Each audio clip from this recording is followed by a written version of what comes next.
السلام عليكم ورحمة الله وبركاته. ازيكم يا احلى متابعين في الدنيا؟ اتأخرنا عليكم شوية على ما جينا يعني نصور لكم فيديو جديد.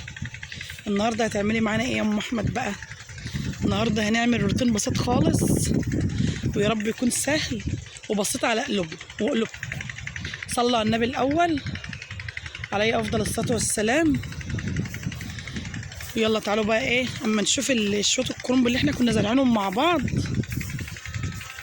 والثوم. بسم الله الرحمن الرحيم. بس الدوده بصراحه، شايفين الدوده عامله ايه في الكرنب؟ الدوده مبهدله الكرنب خالص والله اهو. ودي الثوم اللي احنا كنا زارعينه سوا والكرنب اهو زي ما انتم شايفين. بس الاول انا هقول لكم انا جاي اعمل ايه. ده حاجه كده يعني ايه، بصورها لكم كده على الطاير. انا كنت واحنا بنبدر البرسيم كنت بضرب معاه ايه، كنت جايبه سلق تقاوي وبضرها ويا البرسيم السلق اهو. وكنت بضرب السلق ده ويا البرسيم عشان انا بحب محشي السلق. فالسلق ده ما بيطلعش في ارضنا قد كده يعني، لان الناس قعدوا بيرشوا للسلق، قعدوا بيرشوا رش للسلق، فما عادش بيطلع عندنا. دي برضو سلق اهو، ما عادش بيطلع في ارضنا سلق قد كده اهو. بصراحه انا بدرته وجوزي شاكلني جامد يعني، قعد يزعل بيقول لي احنا بنرش عشان نموت السلق وانت رايحه جايبه تقاوي سلق للارض. قلت له لا مش مشكله، ما انا بضراه في البرسيم لان احنا اهو، بضراه في البرسيم لان احنا هنحش البرسيم فهو يتحش كل بطن يعني مع البرسيم وكده. شايفين ما شاء الله جميل بجد اهو. شايفين جماله بصراحه، سلق ولا دوده ولا اي حاجه خالص في السلق اهو. شايفين بسم الله ما شاء الله الجسر كله اهو، لان انا زرعاه زي الثوم والكرنب وايه والبرسيم والحاجه دي. بصوا اهو، شايفين السلق وجماله اهو. انا لسه هصور لكم برده يعني ايه جوه، لان انا بضراه خفيف يعني مش متقله، بضرة خفيف خالص اهو. اهو انا بصور لكم ايه والله كله على الطبيعه اهو، ما بوقفش الفيديو اصلا اهو. السلق اهو ما شاء الله لسه صغنون اهو، لسه طالع صغير خالص اهو في قلب البرسيم. ان شاء الله من غير ما اقطع ايه هنفرزه معاكم اهو. شايفين بسم الله ما شاء الله جميل جميل جميل. اللي بيحب السلق زي حالتي كده، انا بموت في السلق، انا بموت في محشي السلق بصراحه. اللي زي حالتي كده بيحب محشي السلق يفرز السلق. السلق جميل جدا في التفريز برضه، بتطلعي بتستفيه، تغسليه وتستفيه اهو، تغسليه وتستفيه بيبقى جميل جدا. شايفين الورق بتاعه طازه وجميل يعني، مش بيحدث عن نفسه يعني، مش عايز كلام. طبعا لما نشوف الخس اللي احنا كنا زارعينه سوا اهو. شايفين حلاوته وجماله.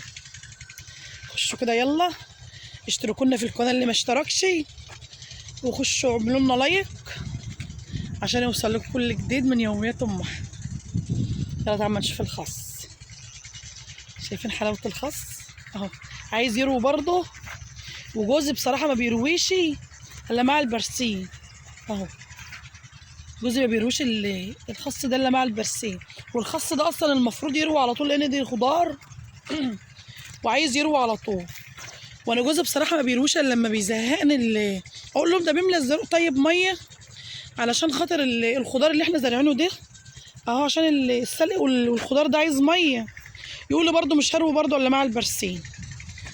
يا عم الله يهديك، الخضار ده عايز ميه يروي عشان يحلو كده ويرعر.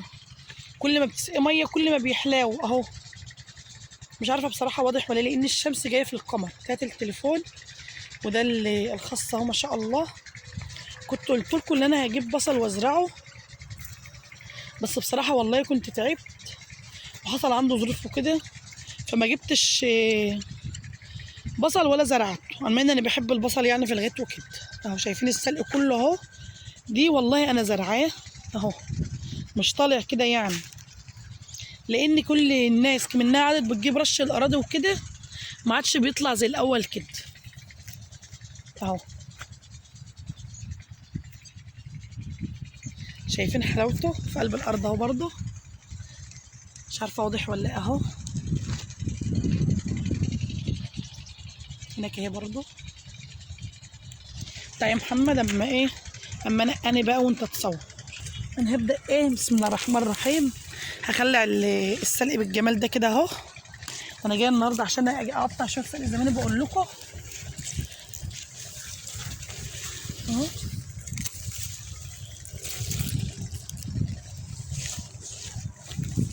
شايفين حلاوته وجماله؟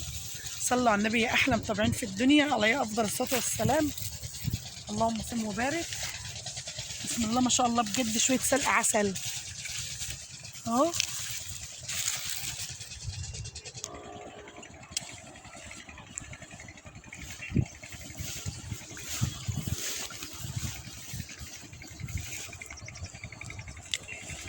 واحدة الجدايد. صور ما تجيبش بالك بقى، انا عايزه فيديو.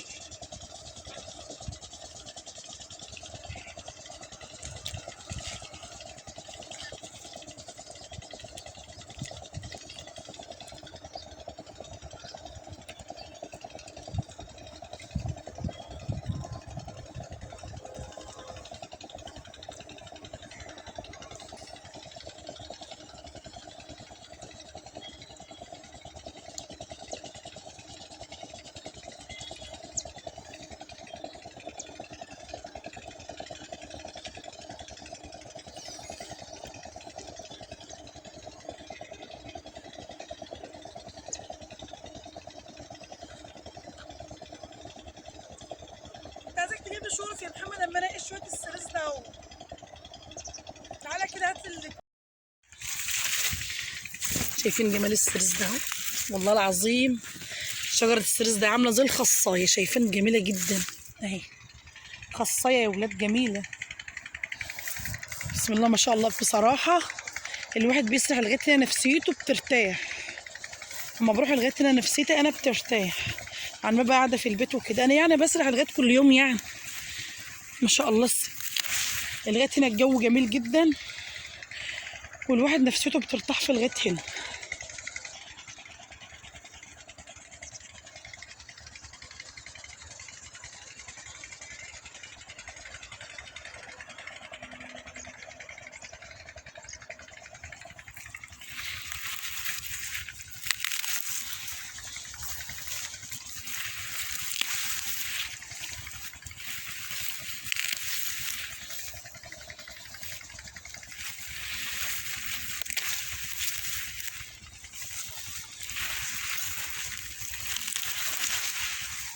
انا بعت ابني يجيب شقرف علشان ايه، انا ايه بشويه سريس، انا ايه بشويه سريس. فانا اللي بصور بصراحه يعني، فالكاميرا مهزوزه سامحوني.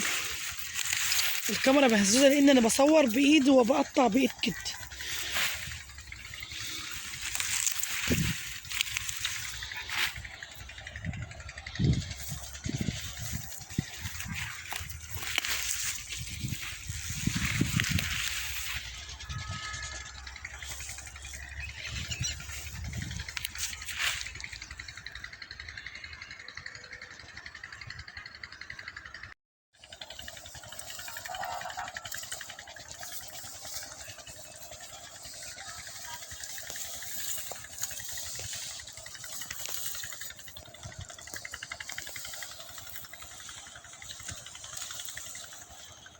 انا بعت جبت الشقرف لان مانيش عارفه اقطع بايدي جامد.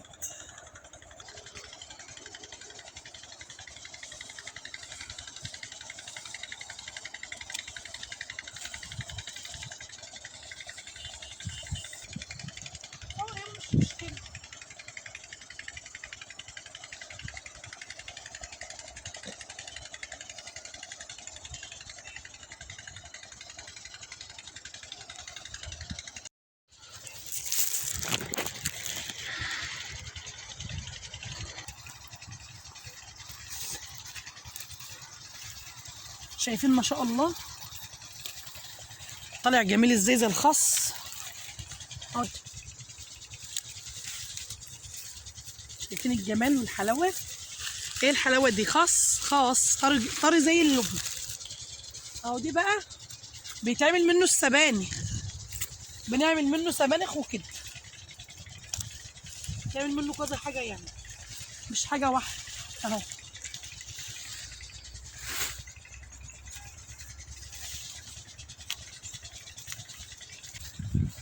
خلاص يلا بقى همسح.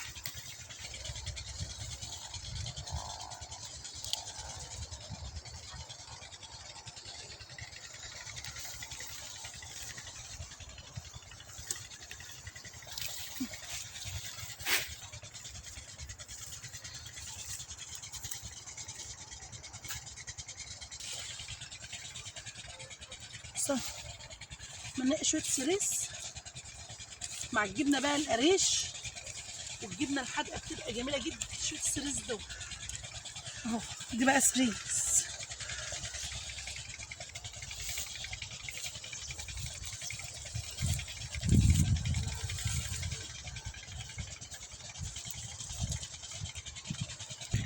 انا بعت محمد يطلع شويه السلق ايه على الجسر بره كده، لان اللي بيتوه مننا في قلب البرسيم مش بنلاقيه.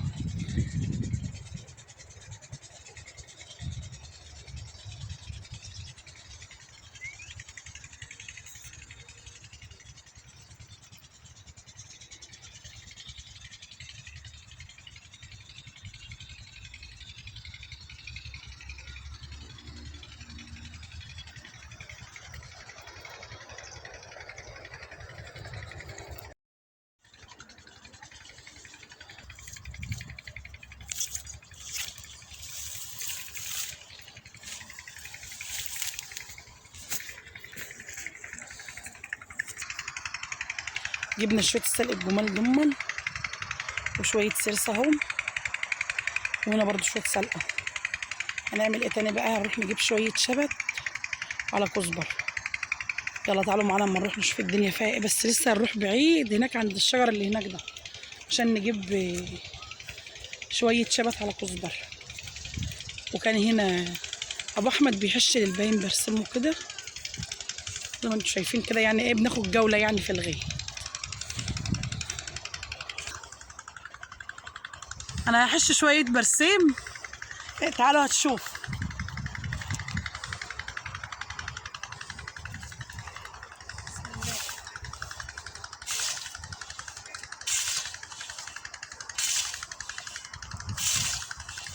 ما تستغربوش، ابو احمد بس تعبان شويه وقلت ايه اساعده يعني احش شويه برسيم ايه للبهايم وكده.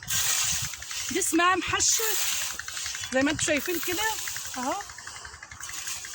ابدا ايه اللي انا المه اهو.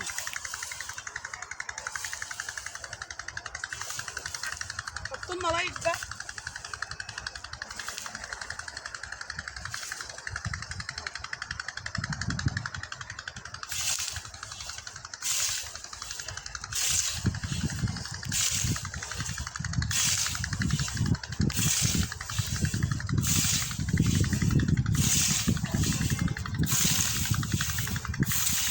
البرسيم على فكره تواجهه متفعكش عشان كده ايه بيتقروط مني يعني غصب عنه.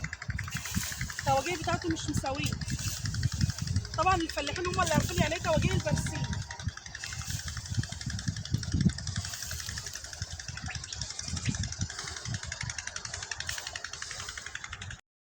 يعني هنا طبعا كنت قايله لكم انا هروح اجيب شويه شبت اهو. الشبت اهو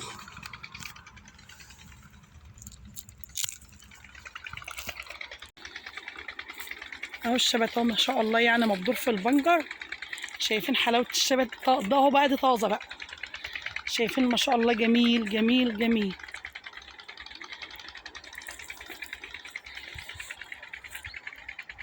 شايفين الشبت شكله جميل ازاي؟ كفايه بس والله ريحته تحفه. الورق والشبت الجدعان انتوا بقى شويه رز وشويه الطماطم والبصل وتعالوا نقلل ونحشي. هو الشبت والورق جايز هنا اهو. شايفين الشبت ويا السلق ويا البنجر جميل جدا. على فكره ده ورق السلق اللي هو جنبه ده سلق، هنقيهم برضه اهو. شايفين الشبت جميل، ريحته حلوه قوي. تقف هنا الريحه جميله جدا بصراحه، ريحه الشبت مع الكزبره كده. هنقي حبه شبت ايه واجيلكوا تاني، لان انا اللي بصور ومش هعرف طبعا انقي بايد واحده، فهنقي الشبت واخلص وهجيلكوا تاني. انا جبت شويه شبت جمال اهم اهو. هروح ايه هشوف شويه كزبره عليهم عشان نعمل محشي.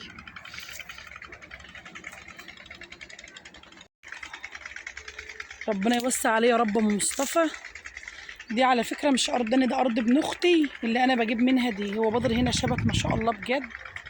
ربنا يزيده يا رب، ربنا يزيده ويوسع عليه ويرزقه.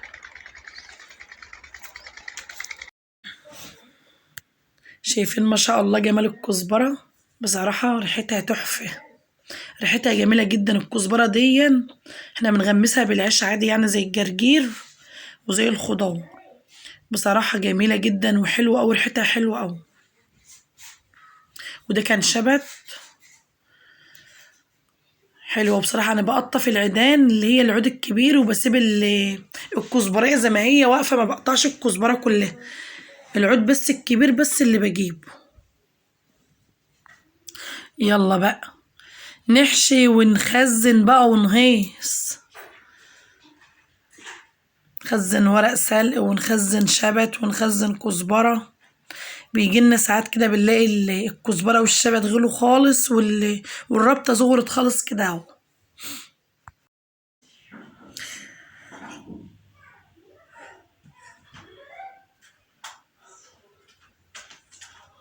انا هنا بقطع العود الكبير بس اللي بشيله زي ما بقول لكم يعني كده. بسيب الكزبرايه زي ما هي وبشيل الورقه بس الكبيره وبسيب القلب زي ما هو ورده جميله كده. بصراحه جميله، ما كنتش عايزه امشي من وسط مش عايزه امشي من وسط الكزبره، جميله جدا. عايزه اجيبها كلها مش عايزه اسيبها. على فكره دي شجره مانجا صغيره لسه اهي ما شاء الله يعني. ربنا يزيده يا رب ويوسع عليه. هو زارع يعني ايه كام شجره كده، ربنا يجعلها يا رب كده طرحه ايه وياكل منها حبايبه برضه. اهي برضه شجره كمان اهي، وكمان شجره اهي ما شاء الله يعني. ربنا يزيده. اهي دي مانجا، دي شجر مانجا بس هو لسه بادئ يزرع. هنا طبعا موز اهو برضه، وهنا شجر جوافه اهو، بس طبعا دي مش موسمها طبعا ما فيهاش حاجه.